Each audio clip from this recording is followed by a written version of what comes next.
मेरे प्यारे बच्चों नमस्कार। आपका अपना YouTube चैनल स्मार्ट टॉपर में बहुत बहुत स्वागत है।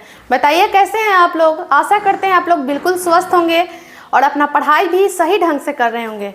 तो बच्चों हम लोग पिछली क्लास में 10th क्लास का फर्स्ट चैप्टर श्रम विभाजन और जाति प्रथा के बारे में हम लोग पढ़े थे, उसका सारांश पढ़े थे।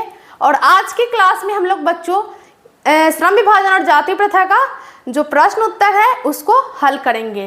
तो आइए हम लोग श्रम विभाजन और जाति प्रथा के क्वेश्चन आंसर को मिलकर बनाते हैं। तो आज हम लोग पढ़ने वाले हैं श्रम विभाजन और जाति प्रथा के क्वेश्चन आंसर को पढ़ने वाले हैं।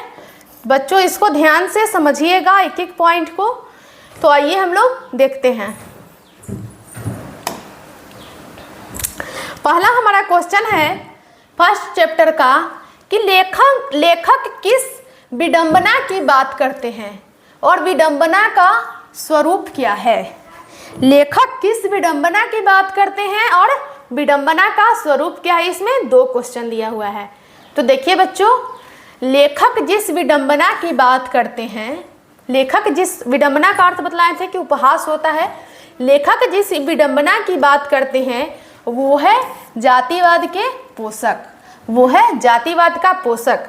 आज के वर्तमान समय में भी शिक्षित लोग भी जात पात छुआछूत की भेदभावना रखते हैं। लेखक बतलाते हैं कि जिस विडंबना की बात करते हैं वो है जातिवाद का पोषक। और जातिवाद के पोषकों के बारे में हम उस क्लास में चर्चा किए थे कि कुछ लोग जातिवाद के पक्ष में, कुछ लोग जाति प्रथा को बहुत आवश्यक मानते हैं क्योंकि कार्य कुशलता से होनी आवश्यक है और समाज के काम को एक लेवल पर बनाए रखने के लिए जाति प्रथा आवश्यक है। इसलिए कुछ लोग जातिवाद के पोषक के रूप में आते हैं। तो आज के वर्तमान समय में भी शिक्षित लोग भी, पढ़े लिखे लोग भी जात पात और छुआछूत की भेदभावना रखते हैं। अगला है विडंबना का स्वरूप क्या है। तो विडंबना का स्वरूप यह है कि कार्य कुशलता के आधार पर श्रम विभाजन होना चाहिए, मतलब योग्यता के अनुसार पर श्रम विभाजन होना चाहिए, न कि जाति प्रथा के आधार पर, क्योंकि श्रम विभाजन जाति प्रथा का ही दूसरा रूप है। विडंबना का स्वरूप यह है बच्चों कि कार्य कुशलता के आधार पर श्रम विभाजन होना चाहिए, न कि जाति के आधार पर, क्योंकि श्रम विभाजन जाति प्रथा का ही दूसरा रूप है। तो हमारा फर्स्ट क्वेश्चन का आंसर बच्चों यही है। आप लोग देख लीजिए और अच्छी तरह से कॉपी पर नोट भी कर लीजिएगा। अगला क्वेश्चन हम लोग देखते हैं जो कि हमारा दूसरा क्वेश्चन है, वो है जातिवाद के पोषक, उसके पक्ष में क्या तर्क देते हैं। हम सारांश में भी आपको यह क्वेश्चन बतला चुके हैं, फिर भी यहाँ पे आप लोग देखिए कि जातिवाद के पोषक उसके पक्ष में क्या तर्क देते हैं। तो जातिवाद के पोषकों के द्वारा यह तर्क दिया जाता है कि कार्य कुशलता के आधार पर श्रम विभाजन होना चाहिए। कार्य कुशल से करवाना है तो क्या होना चाहिए, जाति प्रथा के आधार पर श्रम विभाजन होना चाहिए।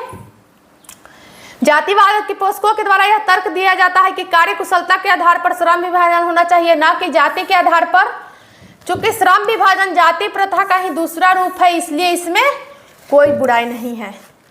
जातिवाद के पोषकों क्या कहते हैं कि जाति प्रथा मतलब श्रम विभाजन जाति प्रथा का ही दूसरा रूप है, इसलिए इसमें कोई बुराई नहीं है। इसलिए हमारा दूसरा क्वेश्चन का आंसर यही होगा।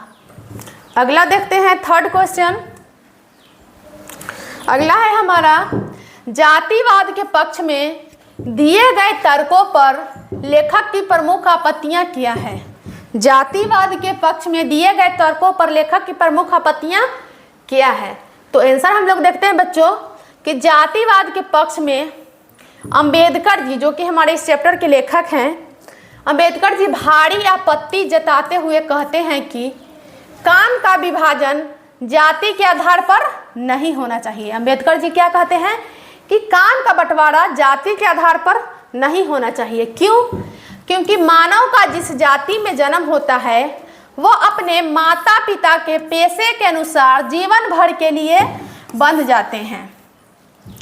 वो बोलते हैं कि मानव का जिस जाति में जन्म होता है वह अपने माता पिता के पेशे के अनुसार जिंदगी भर के लिए बंध जाते हैं, चाहे उसमें उनकी रुचि हो या न हो, और वह अपने देश और समाज का विकास नहीं कर पाते हैं।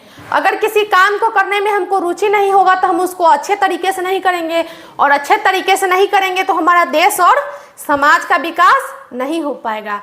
तो थर्ड का हमारा आंसर बच्चों यही है। अगला हम चौथा क्वेश्चन देखते हैं। अगला हमारा चौथा क्वेश्चन है कि जाति प्रथा भारत में बेरोजगारी का एक प्रमुख और प्रत्यक्ष कारण कैसे बनी हुई है। जाति प्रथा भारत में बेरोजगारी का एक प्रमुख और प्रत्यक्ष कारण कैसे बनी हुई है। तो इसका आंसर हम लोग देखते हैं कि जाति प्रथा भारत में बेरोजगारी का एक प्रमुख और प्रत्यक्ष कारण बनी हुई है, क्योंकि मानव का जिस जाति में जन्म होता है वो अपने माता पिता के पेशे के अनुसार जीवन भर के लिए बंध जाता है। वो अपना मनपसंद काम करना चाहता है परंतु नहीं कर पाता है, जिससे वह अपने देश और समाज का विकास नहीं कर पाता है। वर्तमान समय में नए नए उद्योग धंधों का विकास हो रहा है, अर्थात समय परिवर्तन के साथ वह अपने पेशे को नहीं बदलते हैं तो उन्हें भविष्य में भूखा भी मरना पड़ सकता है। लेखक बतलाते हैं कि जाति प्रथा जो है बेरोजगारी का एक प्रमुख और प्रत्यक्ष कारण बना हुआ है। क्योंकि मनुष्य का जिस जाति में जन्म होता है वह अपने माता पिता के पेशे के अनुसार ही जिंदगी भर के लिए बंध जाता है, चाहे उसका काम करने में मन लग रहा हो या ना लग रहा हो। उसको टालू भाव से काम करता है और काम खराब से करता है तो उसको पैसा भी अच्छा नहीं मिलेगा, इसलिए उसको बेरोजगारी का भी प्रमुख और प्रत्यक्ष कारण बतलाया गया है। और आप लोग देख रहे हैं कि दिन प्रतिदिन आजकल के युग में नए नए उद्योग धंधों का विस्तार हो रहा है, नए नए उद्योग धंधे खुल रहे हैं, विस्तार हो रहा है, और समय परिवर्तन के साथ वह अपने पेशे को अगर नहीं बदलते हैं, वही काम करते रह जाते हैं जिंदगी भर, तो उन्हें भविष्य में भूखा भी मरना पड़ सकता है। तो हमारा फोर्थ क्वेश्चन का आंसर बच्चों यही है। आप लोग नोट करते चलिएगा या फिर आप लोग स्क्रीनशॉट भी ले सकते हैं। तो हमारा फोर्थ का आंसर बच्चों यही है। अगला क्वेश्चन हम लोग देखते हैं पांचवा है, सच्चे लोकतंत्र की स्थापना के लिए लेखक ने किन विशेषताओं को आवश्यक माना है। सच्चे लोकतंत्र की स्थापना के लिए लेखक ने किन विशेषताओं को आवश्यक माना है। तो लेखक ने सच्चे लोकतंत्र की स्थापना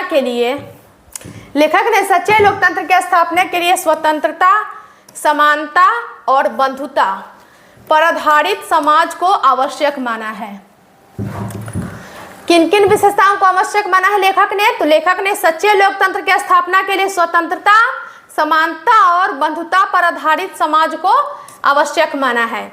हम सभी देशवासियों के बीच भाईचारे का संबंध होना चाहिए।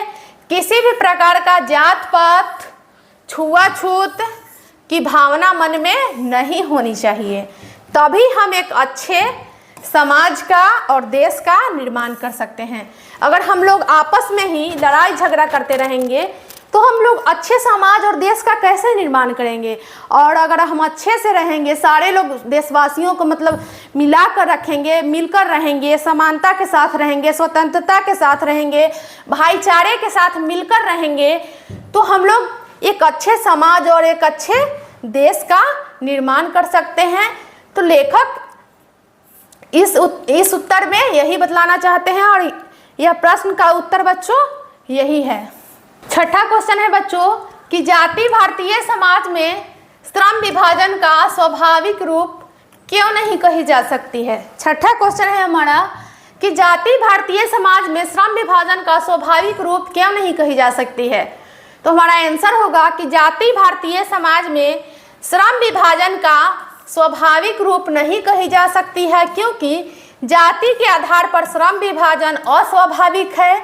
यह मनुष्य की रुचि और कार्यकुशलता पर आधारित नहीं है।